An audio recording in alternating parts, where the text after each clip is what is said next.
You received a call from an inmate at the Department of Corrections. This call will be recorded and monitored. Well, hello there, K-Dog. I haven't heard from you in a little while. How's things going? Oh, wow. Dude. A drug overdose. You know, I've been hearing stuff about drugs going into the prisons. It's just, that's usually stuff you see on TV, but my goodness. Your friend dies of a drug overdose. That is incredible. Yeah, I know. You would think that a prison that's supposed to keep stuff like that out would. Now, I've heard a lot of inmates, they'll smuggle things in through babies or, women's smuggle them in and they'll use, there was an instance where a person put it in the body of a dead bird and just threw it over the fence. But a guard? A guard smuggled? Well, I guess it doesn't surprise me. They're humans. If they get greedy, they're going to want extra money too. Oh my goodness, $4,000 a week? Oh, geez, a female guard, huh? She must have had a lot of clients. Oh, wow. Man, what a sophisticated system. I have to admit, that was very, very clever. To be able to pull a stunt like that is just... It takes, you would think someone with that kind of talent would use it for a more legal way. But, wow. Wow. That, oh my goodness. Well, it's a shame that somebody had to die. So are they going to lock her up or something? Or they're hiding it, huh? Hiding that. Was the family notified after he died? A week. It took a week. Okay, now you're in there with them, so you knew what was going on. What about the family? Were they able... Did they know what happened to him? Okay. So I guess we could say that the system actually worked in this one. They found out who was committing the crime, did an investigation. A snitch. What, they got cheated on drugs or something? Why would somebody who was getting drugs from the outside tell about the system? Oh, whoa. Wow. So this is more or less somebody who was mistreated. So one of those... So he calls himself a queer, huh? So a queer was being mistreated by the guards and found this out and decided to just start singing. Well, I imagine his life is in jeopardy now. Oh, very, very clever. You have 60 seconds remaining. Oh, man. Okay. So he was on the verge of getting out soon. Anyway. Well, he could still be caught on the outside. Nobody's free from all of this. Well, it is a shame. It's a shame that happened. And it's a shame that they're allowing stuff like this to go on inside the prison. Okay, good. And I hope for the best in something like this because it's just, it's crazy. You have 30 seconds remaining. Oh, yeah. I'll definitely get the word out. I will let people know that there's a lot of drugs and stuff going on in there. Well, who knows? Maybe we can get body cameras in there. Maybe we can protect the folks that tell. Yeah, anything's better than nothing. Okay, well, I'll look into it too. Keep vigilant. Do the best you can. Listen.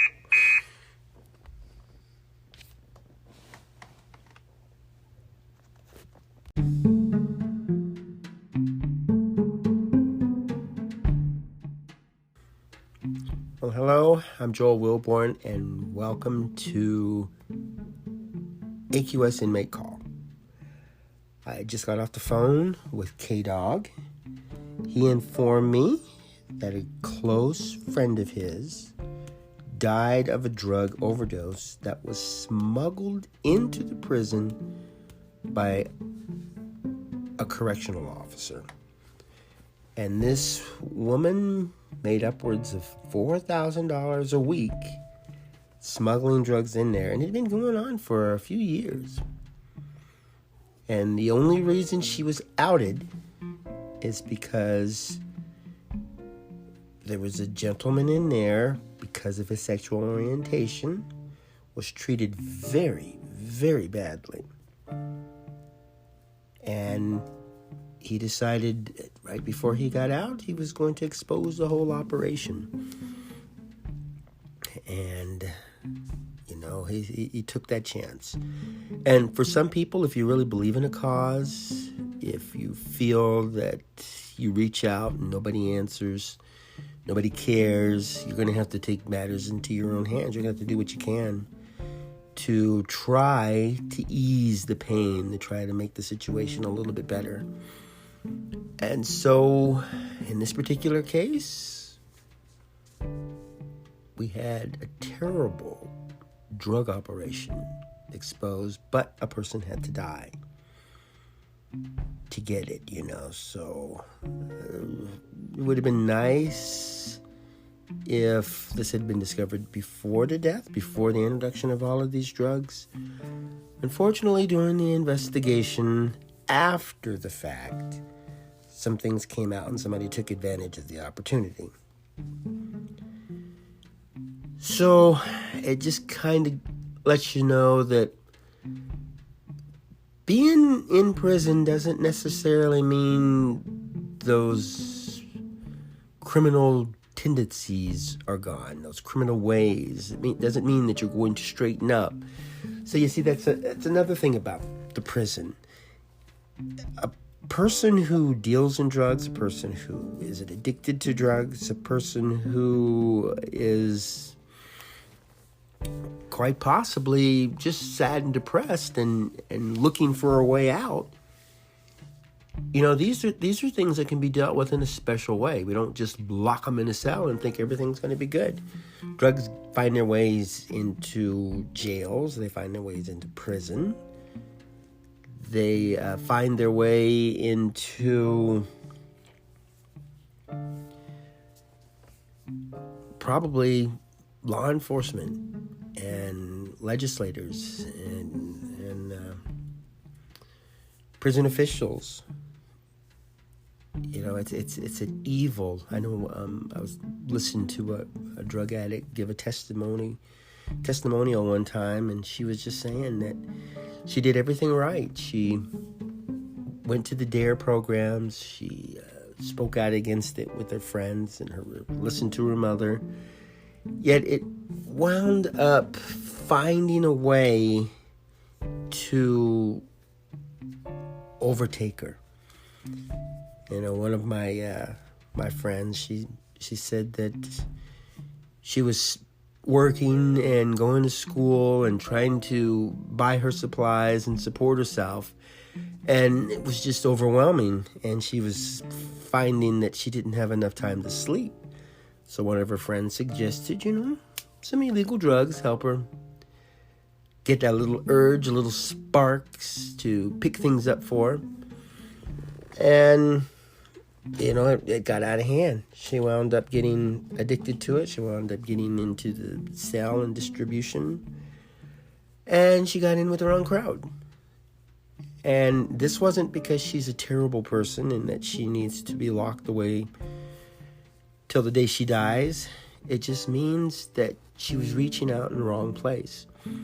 And together we worked out a way where she could channel her dedication and her skills toward herself.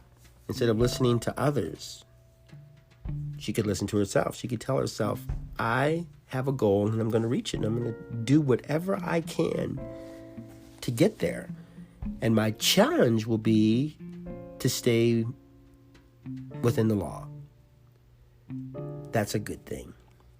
And it worked for her. She's doing very well on the outside, and I don't imagine she will ever go back to prison. It's drives like that that keep me going. You know, this prison reform, these podcasts and the website and the videos that I do, these are all things I do from the heart. I have passion for it. So getting a paycheck isn't what drives me. It's seeing the success. It's getting that feeling from deep within, a place where I rarely ever go, a place that I can barely feel. Have that just burst open and push me forward and lift me up. It makes it worth it.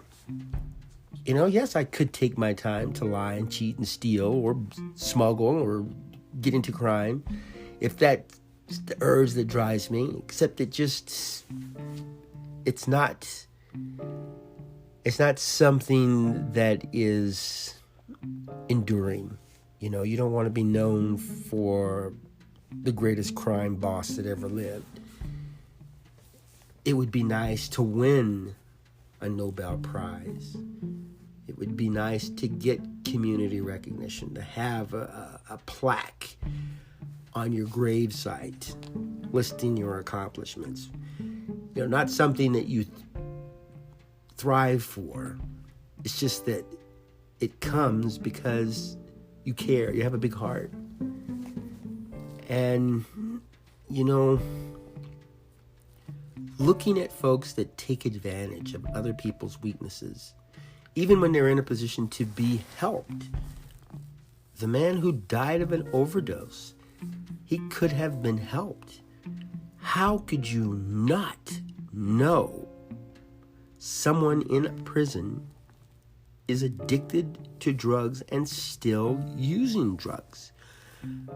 There are times that my friends and I, the former addicts, they will be talking to me about another friend. You know, I'll say I saw Susie, and she gained some weight. She's working a part-time job, and she's raising a family. And, you know, my friend would look at her and say, you know, she's not doing drugs because she doesn't look like she is. And then we could see another picture of another person who is very thin, you know, and her eyes are very glazed. And the person could say, yeah, this person's back on drugs. Or, like in one case, we had good connections after she got out, and then she just disappeared. And of course, we're all kind of coming to the conclusion that she went right back to drugs.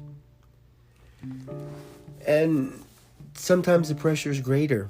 You know, it's bad enough before they go to prison, but then after they're caught, the stress level rises. And then if they do the drugs in the prison, it doesn't really help. And then to get out and be mistreated by society, what can you say? You fight, and all you get is just pushed down and pushed back.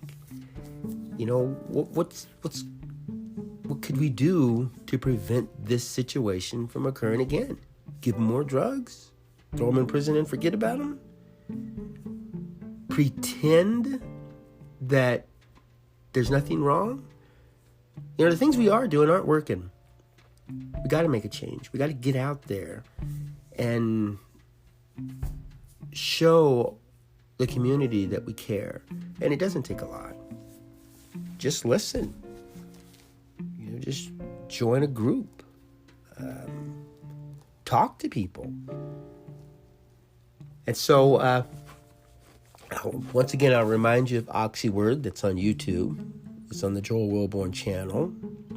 You can go to AmericanQuittingSociety.org and go over to OxyWord, and you can look at some of the folks that I speak to on the phone. And one person I spoke to face-to-face, describing prison life, describing the hardships of life and what could be done to improve things. And a lot of them are reaching out to you. Send me a letter, send me a email. There's nothing wrong with that. That's a good thing. Try it out. So,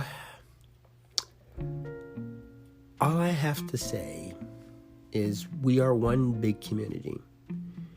And the Golden Rule is a fantastic idea to keep you moving. If you want people to condemn you for a mistake and lock you away for life, then you're going to treat other people like that. But if you want people to give you a chance after you make a mistake, to help you understand a situation that you don't quite understand yourself, you want them to reach out to you, and you want to reach out to them. And we lead by example. So let's get out there. Let's show the world that it can be a beautiful place to live. It's not going to change itself. And we can't push a button to make it change. We have to make the change ourselves. We have to do it. Well, thanks for tuning in. And have yourself a great day. And go out into the world and make wonderful memories for tomorrow.